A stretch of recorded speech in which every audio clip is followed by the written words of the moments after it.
নবীজি এই সুন্দর বালাখানার কথা বলার পরে গ্রাম্য ব্যক্তি দাঁড়িয়ে বললেন, লিমান হিয়া ইয়া রাসূলুল্লাহ, এত সুন্দর বালাখানা কাদের জন্য প্রস্তুত করে রাখছে আল্লাহ? নবীজি বললেন, 4 গুণওয়ালা মানুষের জন্য। কয় গুণ? 1 নাম্বার লিমান আতাবাল কালাম, যারা সুন্দরভাবে কথা বলবে, উত্তম কথা বলবে 1 নাম্বার। 2 নাম্বার আতামাত তাআম, যারা মেহমানদারি করে। 3 নাম্বার আদামাস সিয়াম, যারা মাঝে মাঝে নফল রোজা রাখে, প্রায় সময় নফল রোজা রাখে। 4 নাম্বার সাল্লা বিল্লাইলি ওয়ান নাসু নিয়াম, মানুষ যখন রাতের বেলা ঘুমায় তারা রাতের বেলা তাহাজ্জুদের নামাজে দাঁড়ায় যায়। 1 নাম্বার উত্তম কথা বলে, 2 নাম্বার মেহমানদারি করে, 3 নাম্বার প্রায় সময় নফল রোজা রাখে, 4 নাম্বার মানুষ যখন রাতের বেলা ঘুমায় এই মানুষগুলা তাহাজ্জুদের নামাজে দাঁড়ায় যায়। আল্লাহ তাআলা তাদের জন্য জান্নাতের ওই সুন্দর বালাখানা প্রস্তুত করে রাখছে। সুন্দর বালাখানা তাদের জন্য। এই গেল মেহমানদারির আরেকটা ফজিলত। মেহমানদারির আরেকটা ফজিলত, মনে করেন এটা দস্তরখানা। এটা কি? এই যে দস্তরখানা বিছাইলাম, এই দস্তরখানা যতক্ষণ বিছানো থাকবে, মন দিয়ে শুনেন, হাদিসের একটা কিতাব আছে, নাম তাবারানী মুআজামুল আওসাত, 4729 নম্বর হাদিস। ক্বালা রাসূলুল্লাহ সাল্লাল্লাহু আলাইহি ওয়াসাল্লাম, লা তাজালুল মালাইকাতু তুসাল্লি আলা আহাদিকুম মা দামাত মাইদাতুহু মাওদুআ বাইনা ইয়াদাইহি হাত্তা ইয়ারফা। যতক্ষণ মেহমানের সামনে দস্তরখান বিছানো থাকে আর যতক্ষণ মেহমানদারি চলতে থাকে, ওই মেজবানের জন্য আল্লাহর ফেরেশতারা আল্লাহর কাছে ততক্ষণ দোয়া করতে থাকে। তাহলে যতক্ষণ দস্তরখান বিছানো থাকে, মেহমানদারি চলে, ততক্ষণ ফেরেশতারা দোয়া করে। আপনি আবার কিন্তু দস্তরখানটা বিছিয়ে রেখেন না সারাদিন, যে মেহমান যাওয়ার পরেও সারা রাত বিছিয়ে রাখলেন, এরকম না কিন্তু বিষয়। মানে মেহমানদারি চলবে, তাদের জন্য ফেরেশতারা আল্লাহর কাছে দোয়া করতে থাকে। এই হলো ফজিলত। এই ফজিলত গুলা যেন আমরাও কামাই করতে পারি, আল্লাহ তৌফিক দান করেন। কয়টা আলোচনা হবে? 8টা। গেল কয়টা? 5টা গেল না? হ্যাঁ। 1 নাম্বার মেহমানদারি কোন নবীর সুন্নত? ইব্রাহিম নবীর। 2 নাম্বার আমাদের নবীর সুন্নত। 3 নাম্বার সাহাবায়ে কেরামের সুন্নত। 4 নাম্বার গেল গুরুত্ব। 5 নাম্বার গেল ফজিলত। 6 মেহমানদারির যে খাবারটা, ওই খাবারের কি পরিমাণ বরকত। এই বরকত আমরা যদিও দেখি না, কিন্তু বরকত আছে। কিন্তু সাহাবায়ে কেরামের কাউকে আল্লাহ ওই বরকত সচক্ষে দেখায় দিচ্ছে। সুবহানাল্লাহ। এটা হলো কারামত। বলেন এটা কি? কারামত। সহিহ বুখারীর 6141 নম্বর হাদিস। এই হাদিসটা শোনার আগে একজন সাহাবীর নাম সবাই জানেন, তারপরেও শ্রদ্ধার সাথে একবার বলি। বলেন, আবু বকর সিদ্দিক রাদিয়াল্লাহু তাআলা আনহু। তো সবাই তো আমরা এই সাহাবীর নাম, পৃথিবীর নবীদের পরে সবচেয়ে শ্রেষ্ঠ মুসলমানের নাম কি? আবু বকর সিদ্দিক রাদিয়াল্লাহু তাআলা। আবু বকর সিদ্দিক রাদিয়াল্লাহু তাআলা আনহুর ছেলের নাম আব্দুর রহমান। ক্বালা আব্দুর রহমান ইবনু আবি বকরিন, আব্দুর রহমান ইবনে আবু বকর ঘটনাটা আমাদেরকে শোনাইতেছে। তিনি বলেন, জা আবু বকরিন বিদাইফিন লাহু আও বিআদিয়াফিল্লাহ। একদিন আবু বকর সিদ্দিক রাদিয়াল্লাহু তাআলা একজন অথবা কিছু মেহমান নিয়ে বাসায় আসছে। বাসায় আসার পর উনি কি করছে? মেহমানকে বাসায় রাইখা সন্ধ্যায় নবীর কাছে গেছে। মানে মেহমানদেরকে বাড়িতে রাইখা উনি গেছে নবীজির কাছে। তো এই দিক দিয়ে নবীজির কাছে যাওয়ার পর উনি আসতে আসতে একটু লেট হয়ে গেছে। রাতে যখন বাসায় আসছে, আবু বকর সিদ্দিকের স্ত্রী আবু বকর সিদ্দিক রাদিয়াল্লাহু তাআলা আনহুকে বললেন, আপনি কোথায় ছিলেন? ইহতাবাসতা আন আদিয়াফিক অথবা আযয়ফিক। আপনি নিজেরে কোথায় রাখলেন মেহমানদের থেকে? মেহমানদেরকে বাড়িতে রেখে কোথায় চলে গেলেন? আবু বকর সিদ্দিক রাদিয়াল্লাহু তাআলা আনহু বললেন, মা আশাইতিহিম, তাদেরকে কি তুমি এখনো রাতের খাবার দাও নাই? ভাই এতটুকু কথা সবার বুঝে আসছে তো? মানে তিনি ছিলেন না তো বলতেছে, তার মানে কি আমি ছিলাম না বলে কি মেহমানদেরকে খাবার দাও নাই? বিষয়টা এমন না। আপনি ছিলেন না, মেহমানদেরকে খাবার দেই কি করে? তখন আবু বকর সিদ্দিক কি করলেন? উনি রাগ করলেন। গদিবা আবু বকরিন, রাগ করলেন। ফাসাব্বা, উনি বকাঝকা করলেন। শুধু বকাঝকা না, হালাফা আল্লাহ ইয়াতামা, উনি শপথ করে ফেললেন, তোর আমি খাবো না আজকে। উনি শপথ করলেন, আমি আজকে খাবো না। তুমি মেহমানরা এখনো খাবার দিলাম না।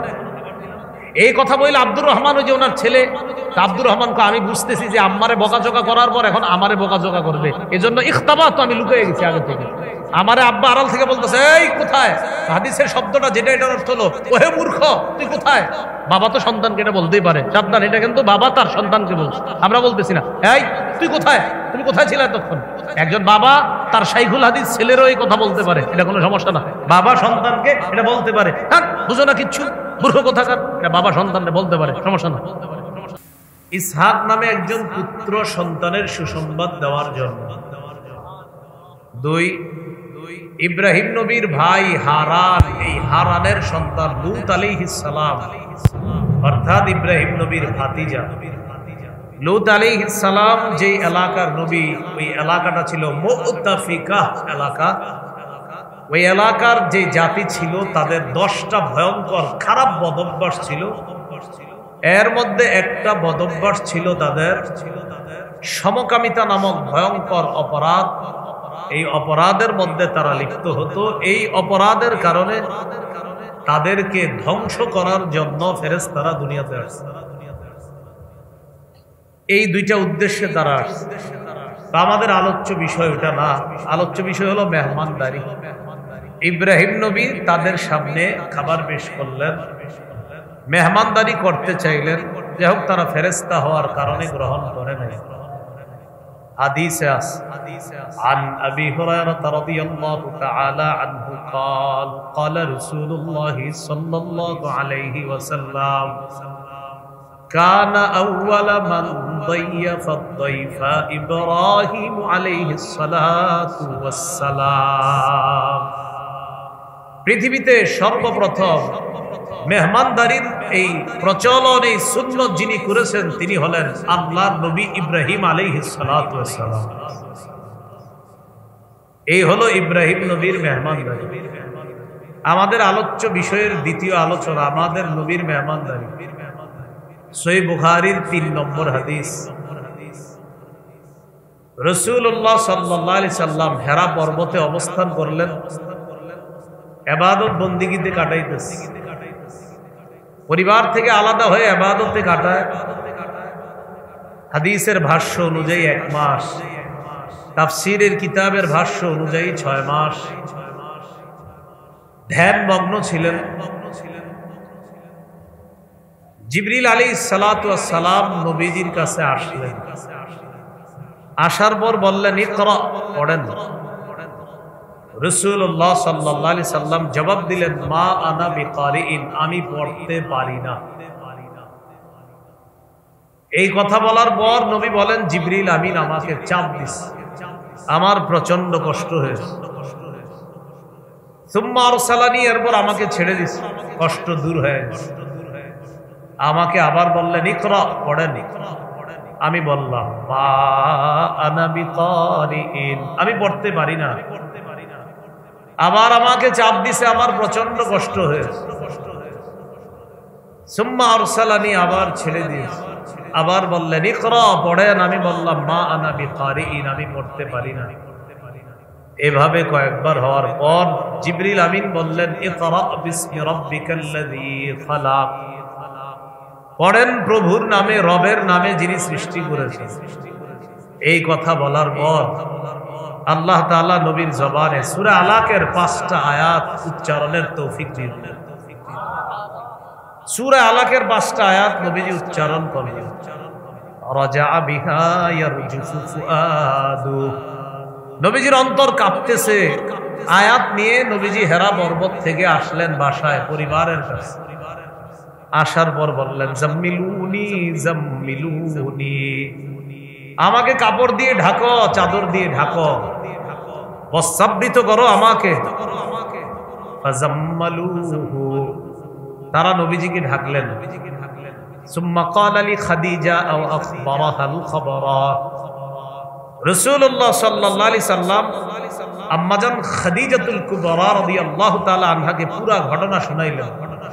কেউ একজন আমার কাছে আসছে, দেখতে বিশাল, আমি ভয় পেয়ে গিয়েছি, এমন এমন ঘটনা ঘটছে আমার সাথে। নবীজি বললেন, লাকাদ খাশিতু আলা নাফসি, আমি নিজের উপর আশঙ্কা করতেছি খাদিজা। খাদিজাতুল কুবরা রাদিয়াল্লাহু তাআলা আনহা জবাব দিলেন, কাল্লা ওয়াল্লাহ মা ইউখজিকাল্লাহু আবাদা, কখনো না, আল্লাহর কসম, আল্লাহ আপনাকে লাঞ্ছিত করবেন না। স্ত্রী তার স্বামীকে এই সান্ত্বনা দিলেন। কেন? আপনার মাঝে কিছু গুণ আছে, এই গুণ থাকার কারণে আমার মন বলছে আল্লাহ আপনাকে লাঞ্ছিত করবেন না। কি গুণগুলা? 1 নম্বর, ইন্নাকা লাতাসিলুর রাহিম, আপনি রক্তের সম্পর্ক রক্ষা করেন, আত্মীয়তার সম্পর্ক রক্ষা করেন। 2, ওয়া তাহমিলুল কাল্লা, আপনি অসহায় দুস্থদের বোঝা বহন করেন। 3, ওয়া তাকসিবুল মা'দুম, আপনি নিঃস্ব ব্যক্তির সহযোগিতা করেন। 4, ওয়া তাকরিদ দাইফা, আপনি মেহমানদারি করেন। হাদিসের এই অংশ থেকে বোঝা যায় নবুয়ত প্রকাশের আগ থেকেই রাসূলুল্লাহ সাল্লাল্লাহু আলাইহি সাল্লাম মেহমানদারি করতেন। এই অভ্যাস নবুয়ত প্রকাশ ঘটানোর আগে থেকেই নবীজির অভ্যাস ছিল। তো 4 নাম্বার, তাকরিদ দাইফা, আপনি মেহমানদারি করেন। 5, ওয়া তুঈনু আলা নওয়াইবিল হক, সত্যের পথে চলতে গিয়ে যারা দুর্দশাগ্রস্ত হয়, যারা বিপদগ্রস্ত হয়, তাদের সহযোগিতা আপনি করেন। এই গুণ আপনার মাঝে আছে। কাল্লা ওয়াল্লাহ, কখনো না, আল্লাহর কসম, এই গুণাবলী যার মধ্যে আছে, আমি খাদিজা বলতেছি, আল্লাহর কসম, আল্লাহ আপনাকে লাঞ্ছিত করবেন। তাহলে এটার মধ্যে একটা কি? মেহমানদারি করা। কি করা? এগুলো আমাদের আলোচ্য বিষয়ের দ্বিতীয় আলোচনা, যে মেহমানদারি নবীর সুন্নাহ। আমাদের আলোচ্য বিষয়ের তৃতীয় আলোচনা, মেহমানদারি সাহাবায়ে কেরামের সুন্নাহ। এই ব্যাপারে কয়েকটি বর্ণনা সহিত সহিহ বুখারীর বর্ণনা 3798 নম্বর হাদিস। হাদিসের বর্ণনাকারী আবু হুরায়রা রাদিয়াল্লাহু তাআলা আনহু। এই হাদিসটি শুনেন মনোযোগ সহকারে। عن أبي هريرة رضي الله تعالى عنه أن رجلا أتى النبي صلى الله عليه وسلم فبعث إلى نسائه فقلنا ما عندنا إلا الماء। এক ব্যক্তি রাসূলুল্লাহ সাল্লাল্লাহু আলাইহি সাল্লামের কাছে আসলেন।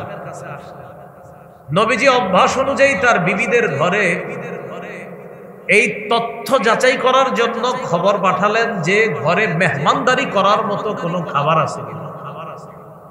সব বিবিদের ঘর তালাশ করে তথ্যদাতা, সংবাদদাতা এসে জানাইলেন। আম্মা জান সবাই জবাব দিছে, ফাকুলনা মা ইনদানা ইল্লাল মা। ওগো আল্লাহর নবী, সব আম্মা জানরা জবাব দিছে, কারো ঘরে পানি ছাড়া আর কোনো খাবার নেই।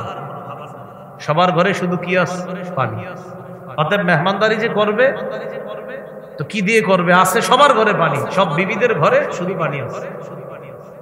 রাসূলুল্লাহ সাল্লাল্লাহু আলাইহি সাল্লাম এরপর বললেন, মাইয়াজুমু হাযা আও ইউযিফু হাযা, আচ্ছা তোমাদের মধ্যে কেউ কেউ আছো আমার এই মেহমানকে মেহমানদারি করবা?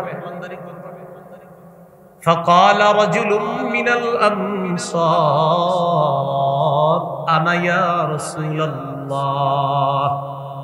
এক আনসারী সাহাবী দাঁড়িয়ে বললেন, হুজুর আমি আছি।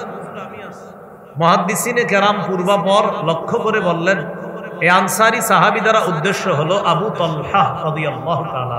কে বলেন তো? আবু তলহা রাদিয়াল্লাহু তাআলা। তো আবু তলহা রাদিয়াল্লাহু তাআলা তিনি বললেন, হুজুর আমি আছি, আমি মেহমানদারি করব। ফানতালাকা বিহি ইলা ইমরাআতিহি ফাকালা আকরিমি যায়ফা রাসূলিল্লাহি সাল্লাল্লাহু আলাইহি ওয়াসাল্লাম। মেহমানকে বাসায় নিয়ে গেলেন, স্ত্রীকে গিয়ে বললেন, আকরিমি যায়ফা রাসূলিল্লাহি সাল্লাল্লাহু আলাইহি ওয়াসাল্লাম। রাসূলুল্লাহ সাল্লাল্লাহু আলাইহি সাল্লামের মেহমানকে সম্মান করো। বাসায় মেহমান নিয়ে আসছি, এটা সাধারণ মেহমান না, এটা আল্লাহর নবীর মেহমান। যথাযথ খাতিরদারি করতে হবে, মেহমানদারি করতে হবে। বিবি জবাব দিলেন, সর্বনাশ, আপনি কি করলেন? মা ইনদানা ইল্লা কুতু সিবিয়ানি ওয়া ফি রিওয়ায়া ইল্লা কুতু সিবিয়ানিনা ওয়া ফি রিওয়ায়া ইল্লা কুতু সিবিয়ান। সর্বনাশ, আমাদের ঘরে তো বাচ্চাদের খাবার ছাড়া আর কোনো খাবার নাই। আপনি মেহমান নিয়ে আসছেন, আমার খাবারও নাই, আপনার খাবারও নাই, শুধু বাচ্চাদের জন্য কিছু আছে, এটা বাচ্চাদেরকে খাওয়াই লইল। সাহাবী স্ত্রীকে বললেন, তুমি মন দিয়ে শোনো, তিনটা কথা বললেন স্ত্রী। এক নাম্বার, বাচ্চাদের খাবারটাই তৈরি করো, এটাই মেহমানদের দিবে। দুই নাম্বার, বাচ্চাদেরকে ঘুম পাড়ায় দাও, যেমনি পারো ঘুম পাড়াও। তিন নাম্বার, বাতিটা নিভাইয়া দিবা। এক নাম্বার, এই খাবারই প্রস্তুত করো। দুই, বাচ্চাদেরকে ঘুম পাড়াও। তিন, বাতি নিভাইয়া দিবা। বাতি নিভানোর আবার পদ্ধতি আছে। এই বাতিটা জ্বলা অবস্থায় থাকবে, তুমি কেন জানি এটারে ঠিক করতে চাইবা, আর ওই ঠিক করতে গিয়ে এটাতে তুমি নিভাইয়া দিবা, কিন্তু বারবার তুমি এটারে জ্বালাইতে চাইবা, জ্বলবে না। যতক্ষণ মেহমানের খাবার না শেষ হবে ততক্ষণ যেন বাতি না জ্বলে, খালি তুমি ঠিকই করতে থাকো। এটা স্ত্রীকে বলবে। হাদিসের ভাষ্য হলো, সুম্মা কামাত কান্নাহা তাসলুহু সিরাজাহা। স্ত্রী বাতি ঠিক করার বাহানা করে বাতিটাকে ঠিক করতে গিয়ে বাতি নিভে দিস। হাইয়া আত্তামাহা ওয়া নাওয়ামাত সিবিয়ানাহা ওয়া আতফাআত সিরাজাহা। খাবার প্রস্তুত করছে, বাচ্চাদেরকে ঘুম পাড়াইছে, আর কৌশলে বাতিও নিভাইয়া দিছে। ফাজাআলা ইউরিয়ানিহি আন্নাহুমা ইয়াকুলান। ওই দুইজন অভিনয় করে দেখাইতেছে তারাও খাইতেছে। মেহমান সাহেব আপনিও খান, আমি আর আমার বিবিও খাইতেছি, এরকম অভিনয় করে দেখাইতেছে। আসলে টোটাল খাইতেছে একজন, ঘরের যিনি কর্তা তিনিও না খেয়ে আস, তার স্ত্রীও না খাওয়া, বাচ্চাগুলাও না খেয়ে ঘুমাইতেছে, শুধু মেহমান খাইতেছে। আর এই দুই মেজবান অভিনয় করতেছে আমরাও খাইতেছি। আসলে তো অন্ধকার, খালি ঠিক করতে চাইতেছে, আরে বাতিটা জ্বলে না, খা। মেহমান খাইতেছে, কত কষ্ট হইতেছে। এগুলা করতে করতে মেহমানের খানা শেষ। ফালাম্মা আসবাহা গাদা ইলা রাসূলিল্লাহি সাল্লাল্লাহু আলাইহি ওয়াসাল্লাম।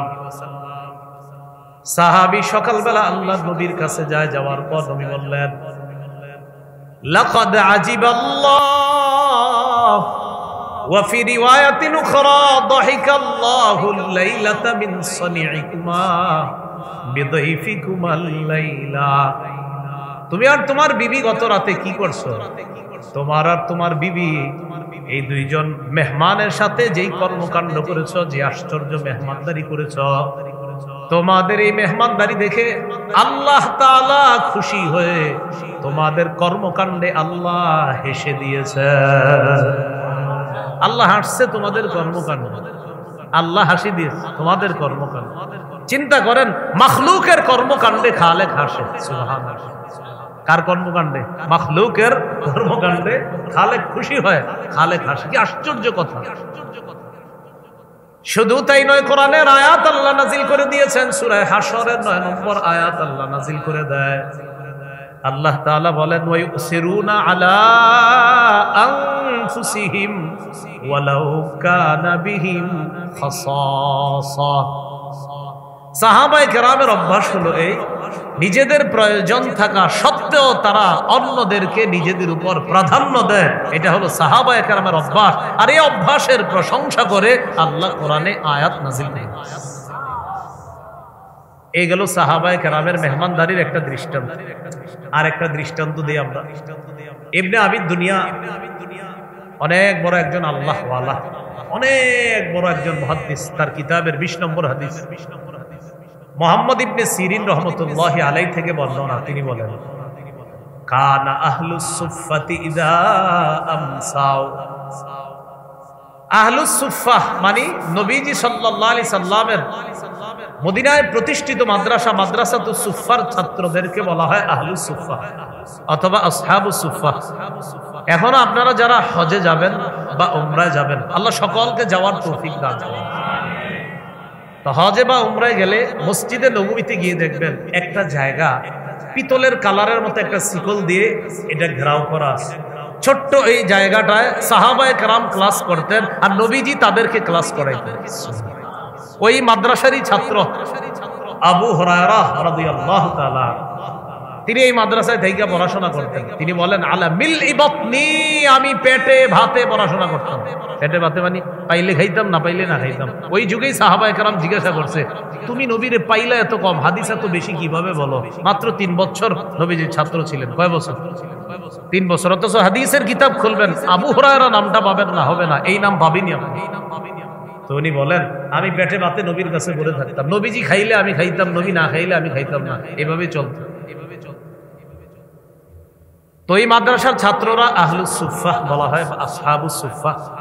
মক্কা নবীজির একটা মাদ্রাসা ছিল, এটার নাম আপনারা মনে রাখবেন, দারুল আরকাম। কি নাম? আরকাম। এটা ছিল মক্কায়। তো যাই হোক, মদিনার ওই মসজিদের মাদ্রাসার যে ছাত্ররা, প্রতিদিন সন্ধ্যা যখন হতো, ইনতালাকার রাজুলু বির রাজুলি ওয়ার রাজুলু বির রাজুলাইন ওয়ার রাজুলু বিল খামসা। একজন সাহাবী ওই মাদ্রাসার একজন ছাত্রকে বাসায় নিয়ে যাইতেন মেহমান হিসেবে। সুবহানাল্লাহ। কোন সাহাবী 2 জন ছাত্রকে নিয়ে যাইতেন, জায়গির লজিং এর সিস্টেম আছে না এখনো গ্রামে? মাশাআল্লাহ, এই লজিং। তো কোন সাহাবী একজনকে নিয়ে যাইতেন, কোন সাহাবী 2 জনকে। আর রাজুলু বিল খামসা, কোন সাহাবী 5 জনকে মেহমান হিসেবে নিয়ে যাইতেন। فأما سعد بن عبادة فكان ينطلق ب80 كل ليلة। নবীর সাহাবী সাদ ইবনে উবাদা প্রতি রাতে 1 জন 2 জন 5 জন 7 জন না 80 জন সাহাবীর মেহমানদারি করতেন। কয়জন? 80 জন সাহাবীর মেহমান। এর মাঝে মাঝে মাদ্রাসায় সব ছাত্র মেহমানদারি করে। বলেন ইনশাআল্লাহ। একা মেহমানদারি করে না, করে অনেকেই করে একা। হুজুর আজকে দুপুরে আমি খাওয়াবো, এরকম পুরো মাদ্রাসায় খাওয়ায়। এটা মেহমানদারি মহব্বতের সাথে করবেন, যে আল্লাহ রসুলের মেহমান, এরা নবীর ঘরের মেহমান। এই চিন্তা, এই মানসিকতায় মহব্বত, মায়া, দর্দ নিয়ে মেহমানদারি করবেন। আল্লাহ আমাদের সকলকে কথাগুলা বোঝার তৌফিক দান করেন। আরেকটা দৃষ্টান্ত নেই, যেই খাবারে মেহমান বেশি হয় এই খাবার আল্লাহর কাছে সবচেয়ে প্রিয়। সুবহানাল্লাহ। ইবনে আবি দুনিয়া তার ওই কিতাবের 49 নম্বর হাদিসে আছে, আন আব্দুল্লাহ ইবনে উমর রাদিয়াল্লাহু তাআলা আনহুমা قال আহাব্বুত তাআমি ইলাল্লাহ মা কাসুরাত আলাইহিল আইদি। আল্লাহ তাআলার কাছে ওই খাবার সবচেয়ে পছন্দের, যে খাবারের মধ্যে বেশি হাত পড়ে, অর্থাৎ যে খাবারের মধ্যে মেহমান বেশি হয়, ওই খাবার আল্লাহর কাছে সবচেয়ে পছন্দের হয়ে যায়। এই হলো সাহাবায়ে কেরামের মেহমানদারির কিছু বয়ান শুনলাম। আমাদের আলোচ্য বিষয়ের মোট কয়টা ছিল অংশ? 8টা। এগুলো 3 নম্বর অংশ। চতুর্থ, মেহমানদারির গুরুত্ব। এই ব্যাপারে আমরা কয়েকটা বর্ণনা শুনি, খুব মনোযোগ দিব আমরা। মেহমানদারির গুরুত্ব সম্পর্কে আপনাদের সামনে 5টি হাদিস পেশ করি। সহিহ বুখারীর বর্ণনা, 6475 নম্বর হাদিসের বর্ণনা। এই হাদিসের মধ্যে আছে, قال رسول الله صلى الله عليه وسلم من كان يؤمن بالله واليوم الآخر فلا يؤذي جاره। যে আল্লাহ বিশ্বাস করে, আখিরাত বিশ্বাস করে, সে যেন প্রতিবেশীকে কষ্ট না দেয়। ওয়ামান কানা ইউমিনু বিল্লাহি ওয়াল ইয়াউমিল আখির ফালইয়াকুল খায়রান আও লিয়াসমুত। যে ব্যক্তি আল্লাহ বিশ্বাস করে, আখিরাত বিশ্বাস করে, সে বললে ভালো কথা বলবে, অথবা যেন সে চুপ থাকে। ওয়ামান কানা ইউমিনু বিল্লাহি ওয়াল ইয়াউমিল আখির ফালইউকরিম যায়ফা। যে ব্যক্তি আল্লাহ বিশ্বাস করে, আখিরাত বিশ্বাস করে, সে যেন মেহমানকে সম্মান করে। হাদিস দ্বারা বোঝা যায় মেহমানদারিকে প্রাধান্য দেওয়া, গুরুত্ব দেওয়া, মেহমানকে সম্মান করা ঈমানের আলামত। মেহমানকে সম্মান করা মানে এই লোকটা যে মুমিন, এই মুমিন হওয়ার পরিচয় বহন করে। মুমিন, খাঁটি মুমিনের একটা এটাও পরিচয় যে মেহমানকে সম্মান করে। সহিহ বুখারীর বর্ণনা 1975 নম্বর হাদিস, 1975। রাসূলুল্লাহ সাল্লাল্লাহু আলাইহি সাল্লামের একজন সাহাবী নাম আব্দুল্লাহ ইবনে আমর ইবনুল আস রাদিয়াল্লাহু তাআলা আনহুমা। এই সাহাবীর ব্যাপারে নবীজির কাছে একটা অভিযোগ গেছে। অভিযোগ কি? হুজুর আপনার এই সাহাবী সারা রাত নফল নামাজ পড়ে, তাহাজ্জুদ পড়ে, আর সারাদিন নফল রোজা রাখে, বিবির কোনো হক আদায় করে না, শরীরের হক আদায় করে না, চোখের হক আদায় করে না, এই অভিযোগ নবীজির কাছে। সাহাবীরে ডাকছে, কি ব্যাপার, ঘটনা কি? আলাম উখবার আন্নাকা তাকুমুল লাইল ওয়া তাসুমুন নাহার। আচ্ছা, তুমি সারা রাত নফল নামাজ পড়ো আর সারাদিন নফল রোজা রাখো, কথা কি সত্য? ইন্না লিল্লাহি ওয়া ইন্না ইলাইহি রাজিউন। আল্লাহ সহজ করে দেন। সবাই ইস্তিগফার করি, আস্তাগফিরুল্লাহ আস্তাগফিরুল্লাহ আস্তাগফিরুল্লাহ আস্তাগফিরুল্লাহ আস্তাগফিরুল্লাহ। পরে সারাদিন রোজা রাখে। নবীজি তাকে ডেকে বললেন, আলাম উখবার আন্নাকা তাকুমুল লাইলা ওয়া তাসুমুন নাহার। আচ্ছা, তুমি সারা রাত নাকি নফল নামাজ পড়ো, সারাদিন রোজা রাখো, কথা সত্য? সাহাবী জবাব দিলেন, হুজুর জি সঠিক, এই কথাটা সঠিক, আমি সারা রাত তাহাজ্জুদ করি, সারাদিন নফল রোজা রাখি। নবীজি বললেন, এটা করবা না, সুম ওয়া আফতির ওয়া কুম ওয়া নাম। রাসূলুল্লাহ সাল্লাল্লাহু আলাইহি সাল্লাম বললেন, তুমি মাঝে মাঝে নফল রোজা রাখবা, ওয়াফতির মাঝে মাঝে রাখবা না, ওয়ানাম রাতের কিছু অংশে ঘুমাও, ওয়াকুম কিছু অংশে তাহাজ্জুদ পড়ো, সারা রাত পড়বা না, কিছু অংশে ঘুমাইবা, কিছু অংশে তাহাজ্জুদ পড়বা, প্রতিদিন নফল রোজা রাখবা না, মাঝে মাঝে নফল রোজা রাখবা, মাঝে মাঝে রাখবা না। কেন এটা বললেন নবীজি? এরপর বলতেছে, ইন্নালি জাসাদিকা আলাইকা হাক্কা, জেনে রাখবা তোমার শরীরের উপর তোমার হক আছে। ওয়া ইন্নালি আইনিকা আলাইকা হাক্কা, তোমার চোখের উপর তোমার হক আছে। ওয়া ইন্নালি যাওজাতিকা আলাইকা হাক্কা, তোমার বিবির উপর তোমার হক আছে। ওয়া ইন্নালি যাওরিকা ইয়ানি লিযাইফিকা আলাইকা হাক্কা, তোমার মেহমানের উপর তোমার হক আছে। তুমি যদি সারাদিন নফল রোজা রাখো তো মেহমানের হক কে আদায় করবে? মেহমানের মেহমানদারি তো তুমি গুরুত্ব দিবা না। এজন্য মনে রাখবা, তোমার শরীরের হক আছে, তোমার চোখের হক আছে, তোমার বিবির হক আছে, তোমার মেহমানের হক আছে। এরপর রাসূলুল্লাহ সাল্লাল্লাহু আলাইহি সাল্লাম বললেন, যকান্ত যদি তোমার রোজা রাখতে হয় মাসে 3টা রোজা রাখবা, 13, 14, 15 আইয়ামে বীজের 3টা রোজা রাখবা। হুজুর আমি যদি এর চেয়ে বেশি রাখতে চাই, নবীজি বললেন, তাহলে দাউদ নবীর রোজা রাখো, একদিন রোজা আর একদিন রোজা রাখবা না, এটা উত্তম রোজা। এটা দাউদ নবী রাখতেন, একদিন রোজা রাখতেন আরেকদিন রাখতেন না। তুমি সর্বোচ্চ এটা করতে পারো, কিন্তু নিয়মিত নফল রোজা রাখবা এটা করবা না। মাঝে মাঝে রাখবা, মাঝে মাঝে রাখবা না। সারা রাত তাহাজ্জুদ করবা এমন না, কিছু অংশে ঘুমাবা, কিছু অংশে তাহাজ্জুদ করবা। কেন? নবীজি 4টা হকের কথা বললেন, এর মধ্যে একটা হলো মেহমানের হক। কার হক আছে? মেহমানের হক আছে। এই জন্য মেজবান সাহেব যদি রোজা রাখে, নফল রোজা, মেহমান যদি খাইতে আসে, বলেন তো কি বলবে? কি ব্যাপার, আপনি বসছেন না কেন ভাইজান? তখন যদি বলেন আমি নফল রোজা রাখছি, রোজাদার, উনি একটু কষ্ট পাবে। তো এই জন্য নবীজি বললেন মেহমানের হক আছে। এখানে মাসালা আছে, এনে গুরুত্ব বোঝানোর উদ্দেশ্য। এরপরও রাখলে যে গুনাহ হবে এমন না। বাকি এখানে আপনার মেজবান মেহমান যারা থাকবে, তো যেদিন মেহমান আমার বাড়িতে আসবে আগে থেকেই তো আমার জানা আছে, ওই দিন নফল রোজা না রাখা, যেন তাকে ভালোভাবে আপ্যায়ন করা যায়। রাখলে কিন্তু গুনাহ হবে না। আরেকটা হাদিস শুনি, আবু দাউদের বর্ণনা, 3750 নম্বর হাদিস।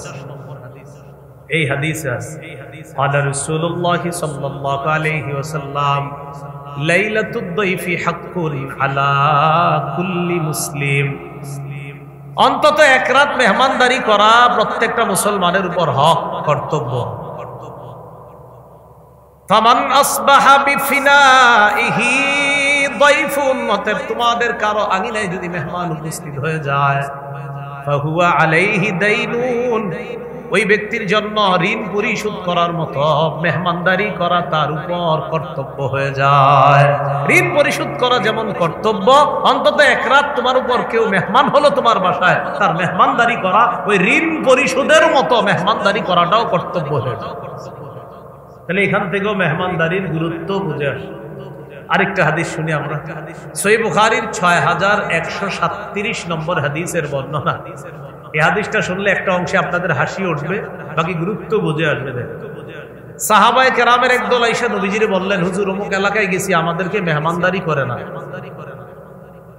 فقال رسول الله صلى الله عليه وسلم إن نزلتم بقوم فأمروا لكم بما ينبغي للضيف فاقبلوا, তোমরা যখন কোন এলাকায় মেহমান হও, এলাকাবাসী যদি তোমাদের জন্য যথাযথ মেহমানদারির ব্যবস্থা করে, আপ্যায়নের ব্যবস্থা করে, ওই মেহমানদারি তোমরা গ্রহণ করবা, ওই মেহমানদারি তোমরা গ্রহণ করবা। ওয়া ইল্লাম ইয়াফআলু, এলাকাবাসী যদি মেহমানদারির আয়োজন না করে, এলাকাবাসী যদি মেহমানদারির আয়োজন না করে, এমন এলাকায় গেছো যেখানে তারা মেহমানদারির আয়োজন যদি না করে, ফাখুযু মিনহুম হাক্কাত দাইফ, তাদের কাছ থেকে মেহমানদারির হক আদায় করে নিবা। কি করে নিবা? মানে গুরুত্ব দিলেন যে মেহমানদারির হক আদায় করে নিবা, এরা যদি মেহমানদারি না করে। এখান থেকে নবীজি আসলে মেহমানদারির গুরুত্বটা বুঝাইতেছে যে এত দূর থেকে মেহমান আসবে, কেন মেহমানদারি হবে। আল্লাহ আমাদেরকে কথাগুলা বোঝার তৌফিক দান করেন। আমি কিন্তু আবার আমারে বুঝাইতেছি না বিষয়টা বোঝা, যে আমি দূর থেকে আসছি, আমি খাবার নিয়ে আসি গাড়িতে করে, গাড়িতে আজকেও খাবার নিয়ে আসছি, এই এশার নামাজের একটু আগে আমি খাবার খাইছি, খেয়ে আসা বসছি। তো বিষয়টা মাথায় এনেন না, মনে হয় হের কথা কইতেছে। আরেকটা বর্ণনা শুনি আমরা, সহিহ বুখারীর 6139 নম্বর হাদিস। আগের হাদিসটা হলো 137, 6137, এটা হলো 6139। এই হাদিসটা বুঝে আসবে আপনাদের গুরুত্ব। আগে দুইজন সাহাবীর নাম আমরা একটু মুখস্থ করি। একজনের নাম সালমান ফারসি রাদিয়াল্লাহু তাআলা, আরেকজনের নাম আবু দারদা। ওলামা হযরতরা বলার প্রয়োজন নাই, অন্য যারা আছেন একটু আমার সাথে মুযাকারা করেন, বলেন সালমান, আবু দারদা রাদিয়াল্লাহু আনহুমা। তাহলে কয়জন সাহাবীর নাম জানলাম আমরা? দুইজন। একজন সালমান ফারসি রাদিয়াল্লাহু তাআলা আন, আরেকজন আবু দারদা রাদিয়াল্লাহু তাআলা আন। রাসূলুল্লাহ সাল্লাল্লাহু আলাইহি সাল্লাম এই দুই সাহাবীর মাঝে ভ্রাতৃত্ব তৈরি করে দিয়েছে। নবীজি ওই মদিনায় সাহাবীরা যাওয়ার পর কি করছে? দুই সাহাবীর মধ্যে ভ্রাতৃত্ব তৈরি করে দিতেন। এক সাহাবী আরেক সাহাবীর বাড়িতে কাজ করবে, খেতে খামারে কাজ করবে, একসাথে সবকিছু করবে, আর তারা এটা বন্টন করে খাবে। আর সাহাবায়ে কেরামও তারা কেমন, আনসার সাহাবী যারা ছিলেন, তারা সত্যি সত্যি এইভাবে ভ্রাতৃত্বের বন্ধন, তারা আপন ভাই ভাইয়ের সাথে যা করে, তারাও ঠিক ভ্রাতৃত্বের বন্ধন এমন ভাবে কায়েম করেছিল যে তারা জমি জামা ক্ষেত খামার ইত্যাদি যখন করত, মিলেমিশে করত, ফসল হওয়ার পর তারা সবাই মিলেমিশে খাইত। আসলে কিন্তু ক্ষেত ছিল একজনের, কিন্তু নবীজি ভ্রাতৃত্ব তৈরি করে দিয়েছে। আখান নবী সাল্লাল্লাহু আলাইহি ওয়াসাল্লাম বাইনা সালমান ওয়া বাইনা আবি দারদা রাদিয়াল্লাহু তাআলা আনহুমা। সালমান এবং আবু দারদা এই দুই সাহাবীর মাঝে ভ্রাতৃত্বের সম্পর্ক নবী তৈরি করে দিলেন। ফাজার সালমান আবু দারদা, একদিন সালমান ফারসি আবু দারদা রাদিয়াল্লাহু তাআলা আনহুর বাড়িতে মেহমান হয়ে গেলেন, সাক্ষাতে গেলেন। ফারাআ উম্মাদ দারদা মুতাবাদ্দিলাতা, আবু দারদার স্ত্রীর গায়ে দেখলেন ময়লা কাপড় চোপড়। প্রশ্ন করলেন, মাশা নুকি, কি ব্যাপার, আপনার শরীরে ময়লা কাপড় চোপড় কেন, আপনার এই অবস্থা কেন? আবু দারদার বিবি জবাব দেয়, আখুকা আবু দারদা লাইসা লাহু হাজাতুন ফিদ দুনিয়া, আপনার ভাই আবু দারদার দুনিয়ার কোনো খবর নাই, বিবি কোথায়, কে কোথায়, কোনো খোঁজ খবর নেয় না, এইজন্য আমার অবস্থা। এই কথা বললেন। একটু পরে আবু দারদা বাড়িতে আসছে। খুব বুঝছেন, আবু দারদা রাদিয়াল্লাহু তাআলা আনহুর বাড়িতে সাক্ষাতে আসছে সালমান। তাহলে মেহমানকে সালমান আর মেজবানকে আবু দারদা। আবু দারদা রাদিয়াল্লাহু তাআলা আন বাসায় আসার পর সানা আলাহু তাআমা, খাবার তৈরি করছে, করার পর খাবার সালমান ফারসি রাদিয়াল্লাহু তাআলা আনহুর সামনে দিছে। দেওয়ার পর আবু দারদা বললেন, কুল ফাইন্নী সাইম, ও সালমান আপনি খাবার খান, আমি রোজাদার। তাহলে মেজবান বললেন, আমি রোজাদার, মেহমান আপনি খাবার খান। সালমান জবাব দিলেন, মা আনা বিআকিলিন হাত্তা তাআকুলা, তুমি না খাওয়া পর্যন্ত আমি খাবো না। মেজবান কয় খান, আমি রোজাদার, মেহমান কয় তুমি না খাইলে আমি খাবো না। তাহলে মেজবান রোজাদার, আর মেহমান রে বলতেছে খাও, মেহমান কয় না, তুমি না খাইলে আমি খাবো না। উপায় না দেখে আবু দারদা রোজা ভাঙলেন, নফল রোজা খাওয়ায় সারছে। তাহলে আবু দারদা মেজবান নফল রোজা রাখছিল, উনি খাইলেন, সালমানও খাইলেন। খাওয়ার পর যাই হোক দিন কেটে গেল, এবার রাতে শোয়ার পালা। আবু দারদা রাদিয়াল্লাহু তাআলা যখন রাত হইল, ফালাম্মা কানাল লাইল যাহাবা ইয়াকুম, রাত যখন হয় নামাজের মধ্যে দাঁড়ায় গেছে আবু দারদা। স্ত্রী কোথায়, কে কোথায়, কোনো খবর নাই, নামাজে দাঁড়ায় গেছে। সালমান ডাক দিয়ে বললেন, নাম, ঘুমান। আবু দারদাকে বললেন ঘুমান, পরে ঘুমাইছে। একটু ঘুমানোর পর আবার দাঁড়াইছে, দাঁড়ানোর পর আবার নফল নামাজে দাঁড়াবে। সালমান ডাক দিয়ে বললেন নাম। আরে ঘুমান, এই নাম মানে কিন্তু এটা আপনার বললেন কোনো বাংলা না, এটা নাম, এটা কিন্তু আরবি। ওয়াহেদ মুজাক্কার, হাজেরের সিগা, আমরের সিগা। তো নাম, এই নাম মানে ঘুমান। নাম অর্থ কি? ঘুমান। একবার দাঁড়াইছে নামাজে কয় ঘুমান, আবার দাঁড়াইছে কয় ঘুমান। তাহলে দিনের বেলা নফল রোজা রাখছিল, ভাঙাইছে, আর রাতের বেলা নামাজে দাঁড়াইছিল, মানে নিয়ত ছিল সারা রাত নামাজে কাটাই দিবে, কয় ঘুমান। আবার দাঁড়াইছে কয় ঘুমান।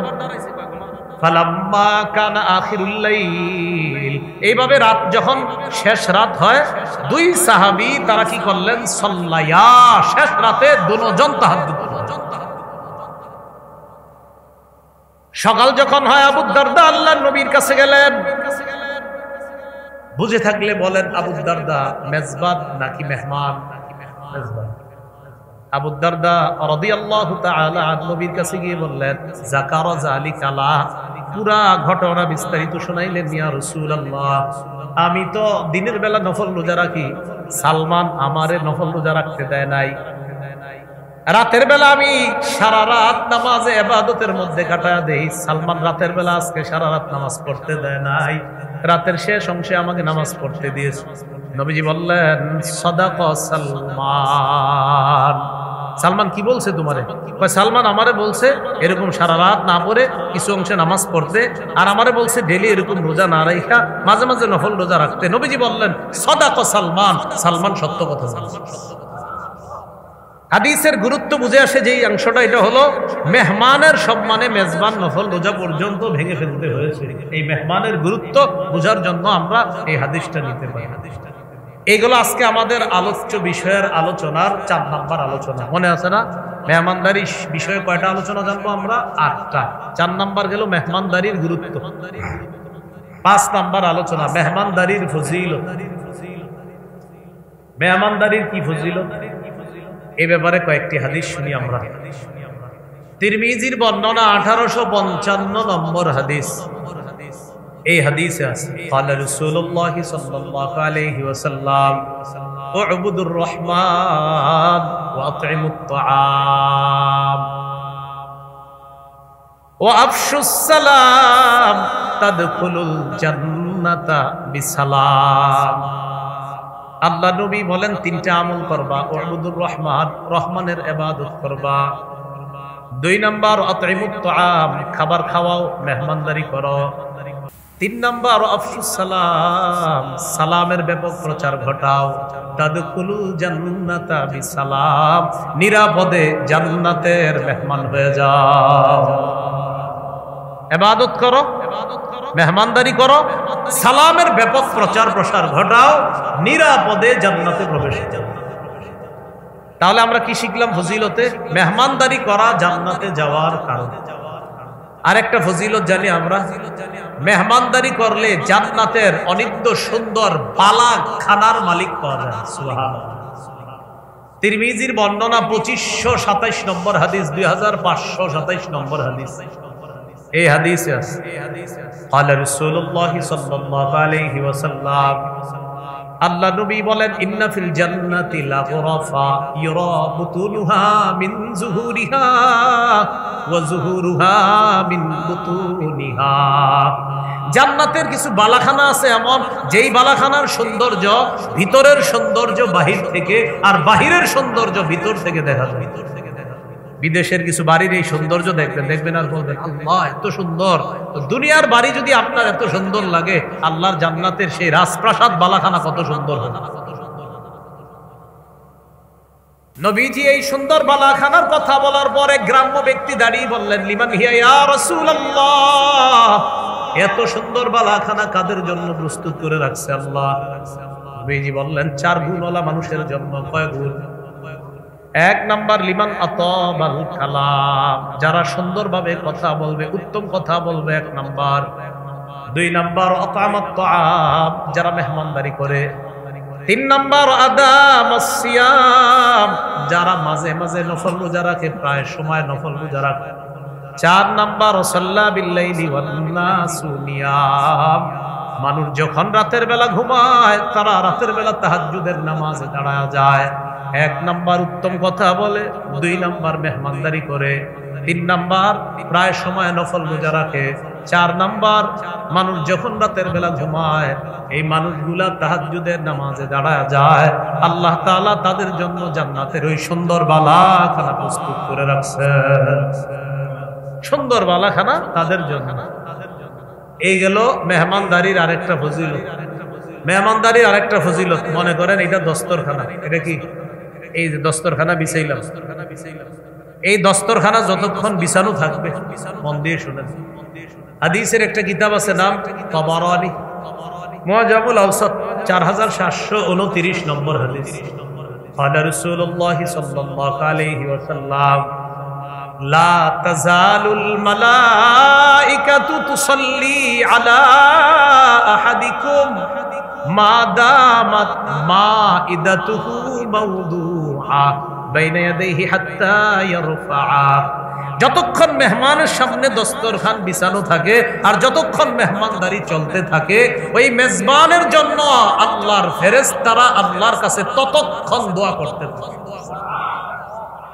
তাহলে যতক্ষণ দস্তরখান বিছানো থাকে, মেহমানদারি চলে, ততক্ষণ ফেরেশতারা দোয়া করে। আপনি আবার কিন্তু দস্তরখানটা বিছিয়ে রেখেন না সারাদিন, যে মেহমান যাওয়ার পরেও সারা রাত বিছিয়ে রাখলেন, এরকম না কিন্তু বিষয়।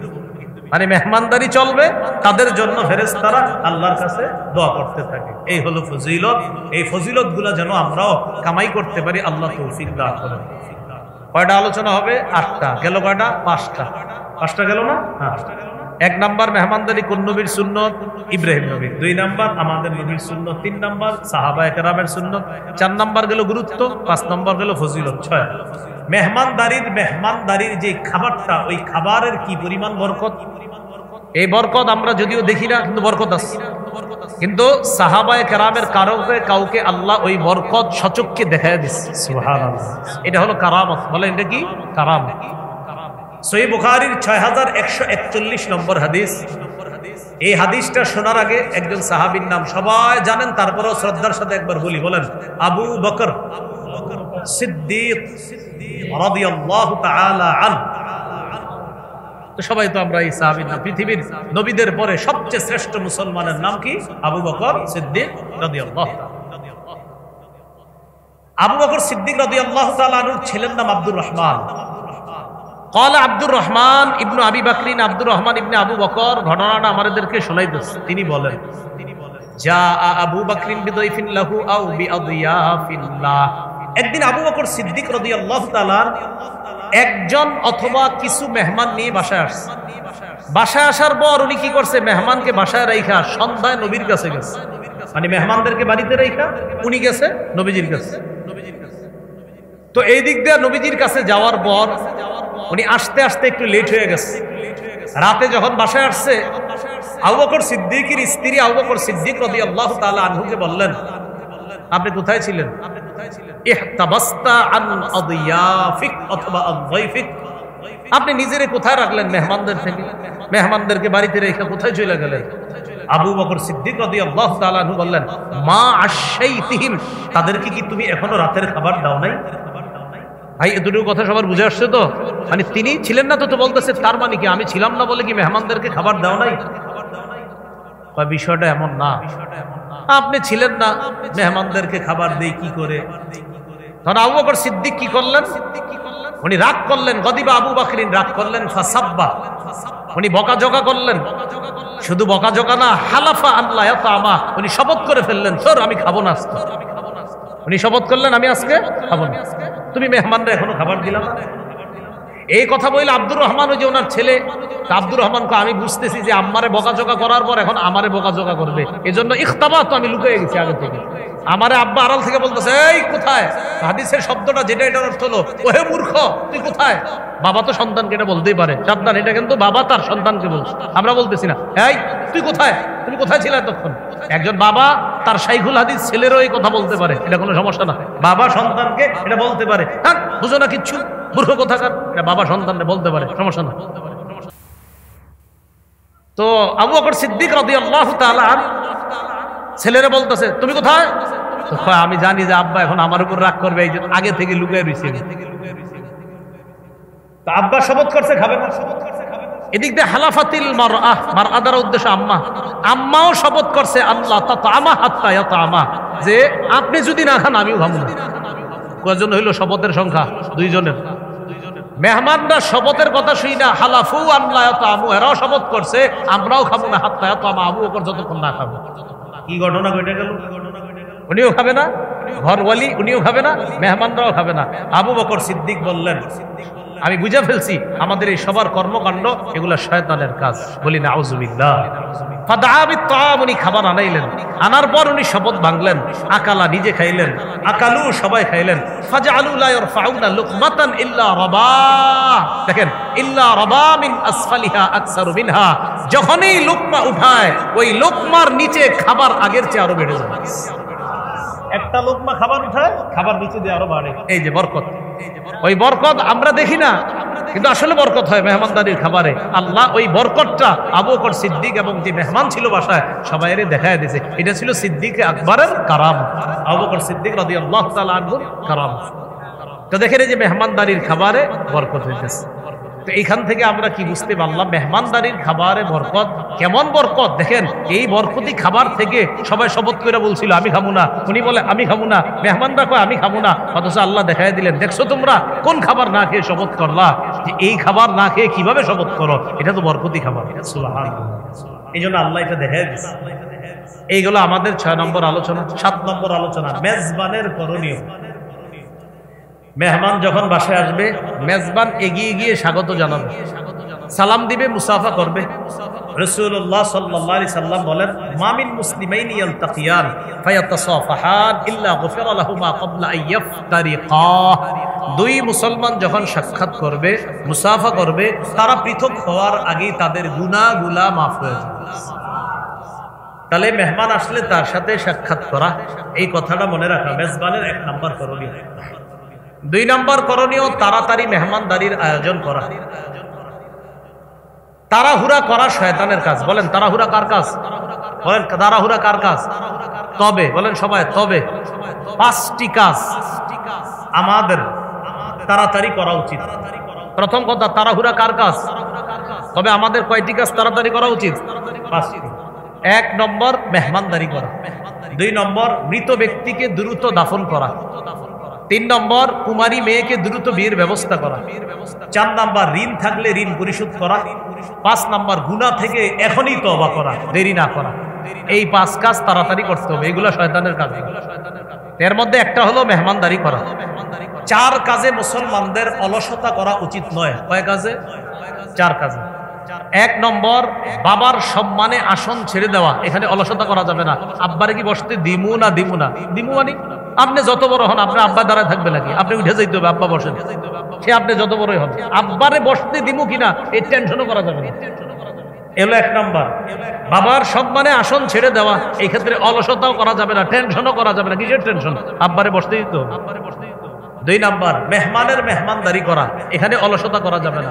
3 নম্বর যানবাহনের পরিচর্যা করা। মোটরসাইকেল চালান যারা আপনারা, এটা বারবার পরিচর্যা করতে হবে। যারা গাড়ি চালান এটারে পরিচর্যা করতে হবে, এটার কোনো ঝামেলা আছে কিনা এই পরিচর্যা করতে হবে। এক্ষেত্রে অলসতা করা যাবে না।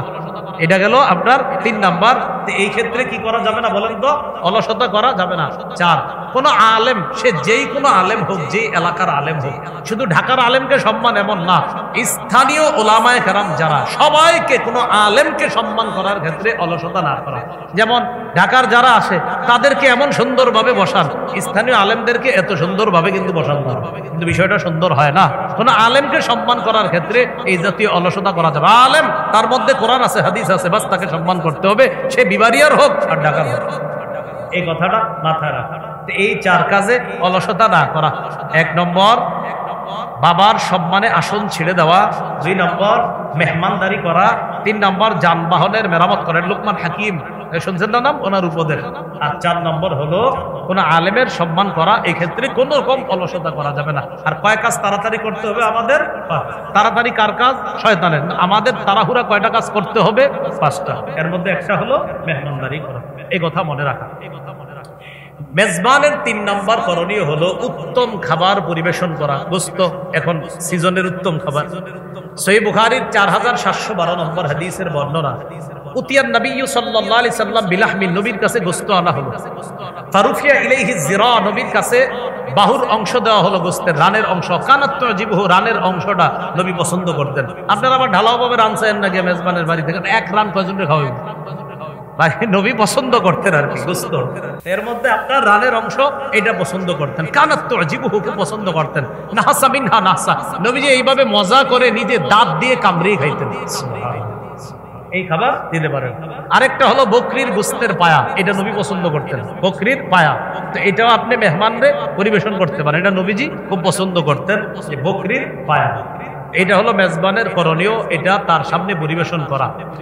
মেজবানের ৫ম করণীয়, কোনো কারণে যেন মেহমানের সম্মানহানি না হয়, এদিকে খেয়াল রাখতে হবে। লূত আলাইহিস সালামের ঘরে মেহমানরা বসা, লূত নবীর জাতি আসছে, আসার পরে যে তাদের বদভ্যাস ছিল, ওই অভিপ্রায় তারা ব্যক্ত করলো। লূত নবী তাদেরকে বললেন, ফাত্তাকুল্লাহ, আল্লাহকে ভয় করো, ওয়ালা তুখজুনি ফি দয়ফি, আমার মেহমানদের ব্যাপারে আমাকে লাঞ্ছিত করো না, অপমান করো না, তারা আমার মেহমান, এই মেহমানদেরকে তোমরা অপমান করো না, তাদের সামনে আমারে অপমান করো না। তো মেহমানের জন্য কোনো অপমান না হয়, এই বিষয়টা মাথায় রাখা, এটা মেজবানের করণীয় দায়িত্ব, কর্তব্য। এবার আমাদের ৮ নম্বর আলোচনা, সর্বশেষ, মেহমানের করণীয়। মেহমান অসময়ে মেজবানের বাড়িতে না যাওয়া। আপনি গেছেন খাওয়ার সময়, মানে আগে কিছু বলেন নাই, এই আসসালামু আলাইকুম, কেমন আছেন, খাওয়ান দেন, এরকম আগে থেকে আপনার এই যুগে তো জানানো সহজ, তো আগে থেকে এটা জানতে হবে মেজবানের। আপনি হঠাৎ গিয়ে সালাম দিয়ে দিচ্ছেন, বাস কি দিবেন? তো যাই হোক, এরপরেও আপনার মেহমান যদি হঠাৎ উপস্থিত হয়ে যায়, আপনারা মেজবান যারা থাকবেন ঘরে উপস্থিত কিছু থাকলে ওইটাই দিবেন। হাদিসে আসছে, হযরত জাবের রাদিয়াল্লাহু তাআলা আনহুর বাড়িতে একবার উপস্থিত মেহমান আসছে, তো তিনি তাদের সামনে খেজুর দিছে আর সিরকা দিছে, খেজুর আর সিরকা। তো খেজুর আর সিরকা দেওয়ার পর, যখন খেজুর আর সিরকা দিছে, তো খেজুর এবং সিরকা দেওয়ার পর হযরত জাবের বললেন যে আমি নবীরে বলতে শুনছি, নি'মাল ইদাম আল খাল্লু, সিরকা কতই না উত্তম তরকারি, তোমরা এটা দিয়ে আজকে খাবার খাও। সিরকা কতই না উত্তম তরকারি, এটা দিয়ে তোমরা খাবার খাও। তো এটা হতে পারে উপস্থিত যা থাকে তা দেওয়া। তো যাই হোক, মেহমান অসময়ে না যাওয়া, এই বিষয়গুলো আমাদের মাথায় থাকা। আল্লাহ আমাদেরকে বুঝার তৌফিক দান করেন। মেহমান মেজবানের বাড়িতে যাওয়ার পর মেজবানের জন্য এমন কিছু না করা যেন মেজবানের কষ্ট হয়, এমন কাজ মেহমান না করা। যেমন একটু বুঝেন, এলাকায় কেউ আসছে আলেম, ওনারে আপনারা এক বাসায় নিয়ে গেছেন মেহমানদারি করতে, তো সাধারণত কোনো বুজুর্গ আলেম আসলে তার সাথে দেখা করার জন্য এলাকাবাসী যায়, এটা হতে পারে। যেমন কথার কথা, আমাদের কুমিল্লার আল্লামা মুফতি মুশতাকুন নবী কাসিমি সাহেব, ওনার হাজার হাজার লাখ লাখ ভক্ত আছে, তো তাকে এই এলাকায় নিয়ে আসলেন, তো স্বাভাবিকভাবে হাজার হাজার মানুষ আসবে তার সাথে দেখা করার জন্য, ঠিক আছে। যার বাসায় নিছেন বলেন তো, ওই বাসার মেজবান কি হাজার হাজার মানুষের মেহমানদারির আয়োজন করছে? করেনি। তো ওনার সাথে আপনারা ৩০-৪০ জন ঘরে গেছেন, যাওয়ার পর মেজবানের মাথায় আছে আমি হুজুরের সহ সর্বোচ্চ ১০ জনের মেহমানদারি করবো, বেচারা ওই অনুযায়ী মেহমানদারির আয়োজন করে, কিন্তু ৩০ জন বসে রয়েছে। ওই বেচারায় আপনার চানাচুর দেয়, কাঁঠাল দেয়, আম দেয়, কমলা দেয়, লেবু দেয়, আঙ্গুর দেয়, আনার দেয়, বুঝা এটি খায় একটু তাড়াতাড়ি যান, যায় না, না যাবো না ভাই, এগুলা কিন্তু না করা, বুঝছেন, এগুলা মাথায় রাখা, যে ৩০ জন মানুষকে তো আর তারা ভারী খাবার দিবে না। এইটা আমরা কেন বুঝি না, দেখা হয়েছে, দোয়া চান, চলে আসেন, শেষ। এই জন্য এই বিষয়গুলো কিন্তু মাথায় রাখা। সহিহ মুসলিমের বর্ণনা, লা ইয়াহিল্লু লিমুসলিমিন আইয়ুকিমা ইনদা আখিহি হাত্তা ইউসিমা, কোন মুসলমানের জন্য এটা বৈধ নয় যে সে তার ভাইয়ের কাছে এতটা সময় অবস্থান করবে যে তার মেজবান ভাইকে সে কষ্ট দেয়। সাহাবী প্রশ্ন করলেন, কাইফা ইউসিমুহু, হুজুর কষ্টটা কিভাবে দেয়? আইয়ুকিমা ইনদা আখিহি, এমন ভাবে অবস্থান করে, লা শাইআ লাহু ইউকাররিবুহু বিহি, যে মেজবানের ঘরে আর কিচ্ছু থাকে না এর দেওয়ার মতো, কিন্তু হে উঠবো না, আমি বুঝা দেব, আরো দেন। এটা না করা। আবার আরেকটা হতে পারে, ১০ জন মেহমান হয়ে গেছেন কোথাও, তো যিনি মেহমানদারি করবে ওনার ঘরে ধারণ ক্ষমতা ৫ জনের, তাহলে উনি কয়জন করে খাওয়াবে? ৫ জন। বাকি ৫ জন বাহিরে আছে, হয়তো চেয়ার টেবিল দিবে যে একটু বসেন। এখন যেই ৫ জন ভিতরে পাঠাইছেন আপনারা খাইতে, ওনারা খাইছে, খাওয়ার পর একটু দই হইলে ভালো হইতো, দই খায়, আরো সব খায়, পান সুপারি যা আছে সব বের হয় না, মাথায় আনে না যে আরো ৫ জন বাহিরে। আর মেজবানও তো লজ্জায় বলতে পারতেছে না যে আল্লাহর হস্তে এবার ওঠেন না, আপনার ঘরে যা আছে দেন, এবার বালিশ দেন, একটু শুই। তো এটা কিন্তু না করা, এটা কষ্ট মেজবানের ভাই, এটা ইসলাম। এটা আমাদেরকে ইসলাম এই শিক্ষা দিছে যে মেহমান এমন কাজ না করা যেটা মেজবানের কষ্ট হয়, এটা না করা। মনে থাকবে তো কথাগুলো ইনশাআল্লাহ সবার? তো এরকম যে আচরণের কারণে মেজবান কষ্ট পায় এমন আচরণ না করা। মেহমানের ৩ নম্বর করণীয় হলো মেহমান খাবার খাওয়ার পর মেজবানের জন্য দোয়া করা। আরবিতে পারলে আরবি, বাংলায় পারলে বাংলা। আরবি যদি পারেন আল্লাহুম্মা বারিক লাহুম ওয়া ফিমা রাযাকতাহুম, আপনি এটা বলতে পারেন আল্লাহ তাদেরকে তাদের রিজিকে আপনি বরকত দিয়েন, ওয়াগফির লাহুম তাদেরকে আপনি মাফ করেন। আপনি বাংলায় বলবেন আল্লাহ তাদের রিজিকে বরকত দিয়ে দিয়েন, তাদেরকে আপনি মাফ করে দেন। সহিহ মুসলিমে দোয়াটা আছে। আরো দোয়া করতে পারেন আল্লাহুম্মা আত'ইম মান আত'আমানি, আল্লাহ যিনি আমাকে খাওয়িয়েছেন তাকে আপনি খাওয়ান। ওয়াসকি মান সাকানি, যে আমাকে পান করিয়েছে তাকেও পান করান। কোন নুসখা আছে মান আসকানি, যে আমাকে পান করিয়েছে তাকেও পান করান। আরো দোয়া করতে পারেন আপনি এই দোয়াটা, আকালা তাআমাকুমুল আবরার, তোমাদের খাবার যেন নেককার মানুষরা খায়। এই বাংলায় কথাটা বলা যাবে না বলেন?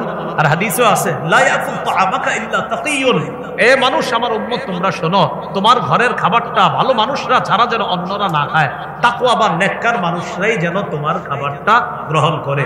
মেহমানদারির ব্যাপারে এই 8টা কথা আমরা জানলাম। সর্বশেষ যেটা জানলাম মেহমানের করণীয়, 7 নাম্বার জানলাম মেজবানের করণীয়। যদিও এই বিষয়গুলো আমরা হাসির ছলে নেই, বিষয়গুলো একটু গুরুত্ব দিয়ে না, মেজবান আর মেহমানের বিষয়গুলা খুব গুরুত্ব সহকারে নেওয়া। আল্লাহ আমাদের সকলকে কথাগুলা বুঝার তৌফিক দান করেন।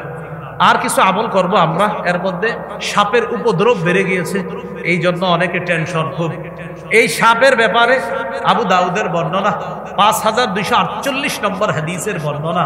এই হাদিসের মধ্যে আসছে রাসূলুল্লাহ সাল্লাল্লাহু আলাইহি সাল্লাম বলেন, মা সালামনাহুন্না মুনযু হারাবনাহুন্না, সাপের সাথে যেদিন থেকে আমাদের যুদ্ধ ঘোষণা করছি সেদিন থেকে এখনো শান্তি চুক্তি করি নাই। নবীজি বলে সাপের সাথে যেদিন থেকে যুদ্ধ ঘোষণা করেছি আমরা এখনো পর্যন্ত শান্তি চুক্তি করি নাই, যেখানে পাইবা মারবা। নবী বলেন মান তারাকা শাইআম মিনহুন্না খাইফাতান, কেউ যদি ভয়ে সাপ ছেড়ে দেয়, এতে আমার অন্য উম্মতকে তো কষ্ট দিতে পারে ওই সাপ, যদি ভয়ে সাপটারে ছেড়ে দেয় ফালাইসা মিন্নাহ, সে আমার উম্মতের অন্তর্ভুক্ত না। এই সাপ তো আরেক উম্মতকে জ্বালাবে আমার, তো এই জন্য ওর সাথে যুদ্ধ ঘোষণা নবীজি বললেন। আবু দাউদের 5249 নম্বর হাদিসের বর্ণনা, আব্দুল্লাহ ইবনে মাসউদ রাদিয়াল্লাহু তাআলা আনহু থেকে বর্ণনা। নবী বলেন উকতুলুল হাইয়াতি কুল্লাহুন্না, সব ধরনের সাপ তোমরা হত্যা করো। নবী বললেন সব ধরনের সাপ তোমরা কি করো? হত্যা করো। ফামান খাফা সারাহুন্না ফালাইসা মিন্নি, যে ব্যক্তি সাপের প্রতিশোধের ভয় করে, তাদের প্রতিশোধের ভয় করে। অনেকের ভিতরে কুসংস্কার আছে, সাপ মারলে নি আবার কোনো প্রতিশোধ নেয়, এর ভাই বোনেরা আইসানি প্রতিশোধ নেয়, এরকম কুসংস্কার। নবী বলেন এই ভয় যে করে ফালাইসা মিন্নি, সে আমার অন্তর্ভুক্ত না, আমার উম্মতের অন্তর্ভুক্ত না।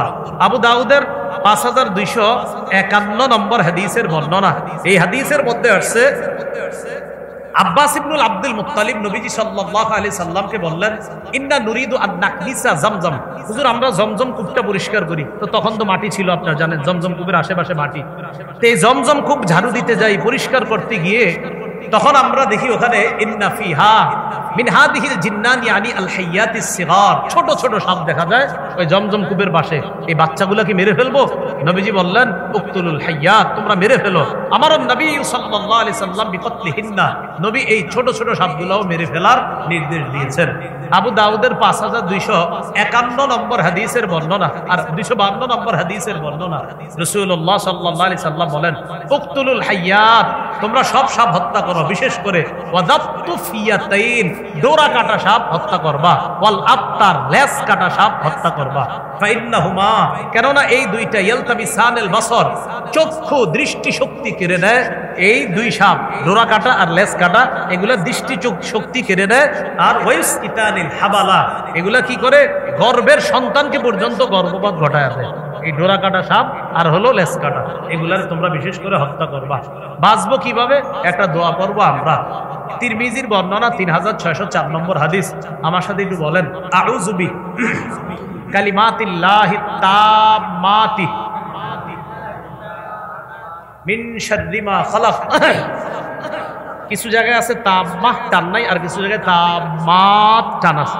তো আউযু বি কালিমাতিল্লাহি তাম্মাতি তাম্মাতি মিন শাররি মা খালাক।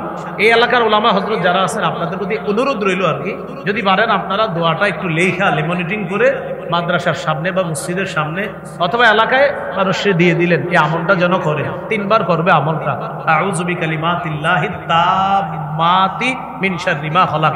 যদিও হাদিসে আসছে রাতের বেলা করার কথা, কিন্তু মুহাদ্দিসিনে কেরাম বা উলামায়ে কেরামের বক্তব্যটা সকাল সন্ধ্যা 3 বার পড়া, সকালে 3 বার, রাতে 3 বার। আউযু বিকালিমাতিল্লাহি তাম্মাতি মিন শাররি মা খালাক 3 বার। বাস্তবিক এই আমল করার পর একটি মেয়েকে সাপে দংশন করেছিল, তার কিছু হয়নি। ইয়াকিন রাখতে হবে যে সাপ বিচ্ছু পোকামাকড় থেকে আল্লাহ হেফাজত করে, পরে আল্লাহর উপর তাওয়াক্কুল করা। এইভাবে আমরা চলবো।